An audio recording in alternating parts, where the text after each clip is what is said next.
फारूक भाई अस्सलाम वालेकुम, कैसे हैं आप? हाँ, वालेकुम अस्सलाम और नमस्कार। बिल्कुल। और मेरे नॉन मुस्लिम भाई और उसमें ख़ास तौर पर जो हिंदू कम्युनिटी की बहनें और भाई हैं, उन सबको कृष्णा जन्म अष्टमी की बहुत बहुत मुबारकबाद और बहुत सारी दुआएं। और ये चूँकि 14 अगस्त पाकिस्तान के यौम आज़ादी के साथ साथ है, तो ये और ज़्यादा मुझे लगता है कि गुड ओमन है, खुशाइंद है और पूरे मुल्क के लिए अच्छा होने वाला है।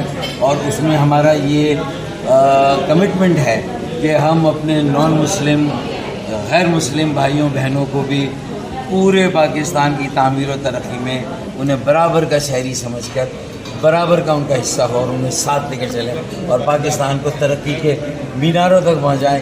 एक मरतबा फिर आपको कृष्णा जन्माष्टमी की मुबारकबाद और नवल साहब जन्माष्टमी की और रक्षाबंधन के लिए मेरी बहनें आएंगी तो हम इंतजार करेंगे।